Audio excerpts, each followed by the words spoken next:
Hello बच्चों, let's see the question. The question is what is the function of estrogen in the pre ovulatory phase of the menstrual cycle. Estrogen hormone है, इसका function बताना है किसमें? Pre ovulatory phase में. Pre ovulatory phase कौन सा होता है? ओव्यूलेटरी फेज के जो पहले वाला फेज होता है उस फेज की बात कर रहे हैं. ठीक है, मतलब इसमें ये भी नहीं है कि इसमें फोलिकुलर फेज की बात हो रही है, बट प्री ओव्यूलेटरी फेज मतलब कि थोड़ा सा ओव्यूलेटरी फेज के थोड़ा सा पहले की बात हो रही है. ठीक है, तो इसमें क्या होता है, हमें ऑप्शंस दे रखे हैं. Development of the follicles, converting Graafian follicle into corpus luteum. C है re-epithelialization of the uterine endometrium. And D है development of the uterine myometrium. ठीक है, तो हमें इसमें से बताना है कि उसमें एस्ट्रोजन हार्मोन का क्या रोल होता है. तो मेंस्ट्रुअल साइकिल के अंदर क्या होते हैं? 4 फेजेस रहते हैं. अब इन 4 फेजेस में जो फर्स्ट फेज है मेंस्ट्रुएशन फेज होता है, जिसके अंदर ब्लीडिंग होती है. मेंस्ट्रुएशन ये 1 to 5 डेज तक चलता है. फिर उसके बाद क्या होता है? फोलिकुलर फेज आ जाता है. फोलिकुलर फेज में क्या रहता है कि ये जो 1 to 5 डेज ब्लीडिंग हुई थी, तो उसकी वजह से एग तो डिजनरेट हो गया था, वापस से एग को बनाना है. तो फोलिकुलर फेज में क्या होता है कि फोलिकल्स की डेवलपमेंट होती है, एग का प्रोडक्शन होता है उस टाइम. तो ये चलता है 6 डे से लेके 13th डे तक इसका टाइम रहता है. ठीक है, अप्रोक्स डेटा है ये. थर्ड आ जाता है ovulatory phase. Ovulatory phase 14th day होता है. ओव्यूलेटरी फेज का क्या मतलब है कि एग रिलीज होगा from ovary to the oviduct. 14th day ये हो जाता है, मिड साइकिल होता है. फोर्थ आ जाता है लूटियल फेज. लूटियल फेज में क्या रहता है कि ये 15th डे से लेके 28 देर तक रहता है. ठीक है, इसमें कॉर्पस लूटियम बनता है. कॉर्पस लूटियम क्या करता है? प्रोजेस्टेरोन हार्मोन बनाता है.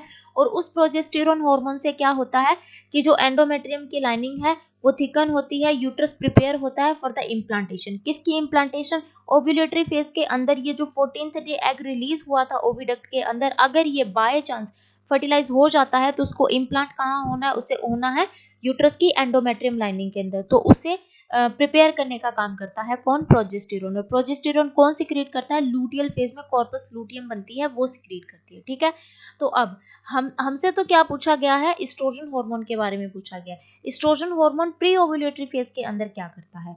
तो जब फोलिकुलर फेज के अंदर क्या होता है, फोलिकल्स की डेवलपमेंट हो रही होती है, फोलिकुलर स्टिमुलेटिंग हार्मोन ने स्टिमुलेट करता है. पहले प्राइमरी फोलिकल बनाता है, फिर सेकेंडरी फोलिकल बनाता है, और फिर बनाता है टर्शियरी फोलिकल, और फिर बनती है mature follicle, that is the Graafian follicle, और इसके अंदर होता है सेकेंडरी oocyte.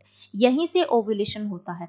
तो ये सेकेंडरी oocyte के टाइम क्या होता है, ये सॉरी सेकेंडरी फोलिकल्स में क्या होता है? एस्ट्रोजन हार्मोन बनना शुरू हो जाता है. ठीक है, और यहाँ पर इसका लेवल बहुत ही ज़्यादा हाई हो जाता है. कब? ग्राफियन फोलिकल के टाइम. ठीक है, तो ये एस्ट्रोजन हार्मोन क्या करता है? एक तो फर्दर ग्रोथ में हेल्प करवाता है. प्री ओव्यूलेटरी फेज के अंदर एस्ट्रोजन का मेन वर्क क्या रहता है? ये करता है जो एंडोमेट्रियम लाइनिंग होती है यूट्रस की, उनको मेंटेन करने का काम करता है, मतलब उनको थिक करने का काम कर रहा होता है उस टाइम. ठीक है, उसको थिक करके और एकदम से उसे प्रिपेयर करने का काम करता है, और आगे जाके फिर ये प्रोजेस्टेरोन है वो उसे मेंटेन रखेगा. ठीक है, तो ये थिकन करने का काम कौन कर रहा है? मतलब कि देखो मेंस्ट्रुएशन फेज के अंदर तो वो शेड ऑफ हो गई थी, वो शेड ऑफ हुई एंडोमेट्रियम लाइनिंग, तभी तो ब्लीडिंग हुई ना. तो उसको दोबारा से भी तो प्रिपेयर करना है कि क्या पता जो अभी एग बन रहा है वो आगे जाके फर्टिलाइज होकर इम्प्लांट होना चाहिए, तो उसे दोबारा से. तो प्री ओव्यूलेटरी फेज के अंदर इस हार्मोन का मेन रोल यही रहता है कि ये उसको प्रिपेयर करता रहता है. ठीक है, तो चलो ऑप्शंस के साथ डील करते हैं. फर्स्ट ऑप्शन दे रखा है डेवलपमेंट ऑफ द फोलिकल्स. हाँ, ये फोलिकल्स की तो डेवलपमेंट करवाता है, बट मेन जो हार्मोन है जो फोलिकल्स की डेवलपमेंट करवाता है वो है फोलिकुलर स्टिमुलेटिंग हार्मोन. ठीक है, इसका इतना ज़्यादा रोल नहीं रहता. रोल तो रहता है बेटा, बट इसका इतना ज़्यादा रोल नहीं रहता है, तो उस वजह से ये हो जाता है गलत. बी है converting the Graafian follicle into the corpus luteum. हाँ, ये काम भी करता है कि ग्राफियन फोलिकल को कॉर्पस लूटियम में कब होता है? देखो ये ग्राफियन फोलिकल है, मेच्योर फोलिकल है, इसके अंदर है सेकेंडरी oocyte. अब इसका लेवल यहाँ पे बहुत ज़्यादा हाई हो जाता है, किस हार्मोन का? एस्ट्रोजन हार्मोन का. और इसका लेवल हाई हो गया मतलब एलएच सर्ज क्रिएट होगा यहाँ पर. एलएच सर्ज की वजह से क्या होता है? ओव्यूलेशन होता है. ये सेकेंडरी oocyte तो चला जाता है ओविडक्ट के अंदर, और इसकी जो कैविटी बचती है ना पीछे, उस कैविटी को कौन? ये एस्ट्रोजन है, ये कॉर्पस लूटियम को, ग्राफियन फॉलिकल को किस में चेंज कर देगा? कॉर्पस लूटियम में. ठीक है, तो बट ये कब का काम रहता है, ये तो ओव्यूलेशन के बाद की बात है, मतलब पोस्ट ओव्यूलेटरी फेज की बात आ गई है, बट हमसे तो प्री ओव्यूलेटरी फेज का पूछा है, तो ये भी यहाँ पर गलत हो जाता है। सी दे रखा है re-epithelialization of the uterine endometrium.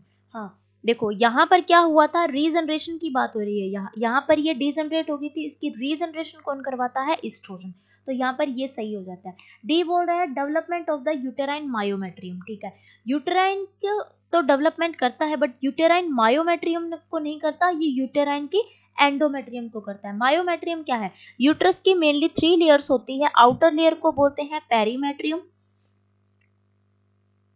जो मिडल लेयर होती है उसे बोलते हैं मायोमेट्रियम, और जो बिल्कुल इनर मोस्ट लेयर होती है उसे बोलते हैं एंडोमेट्रियम। इस एंडोमेट्रियम की मतलब उसको डेवलपमेंट करता है, मायोमेट्रियम को नहीं करता, तो ये भी हो जाता है गलत। So option C is the correct option. Thank you बच्चों, and all the very best.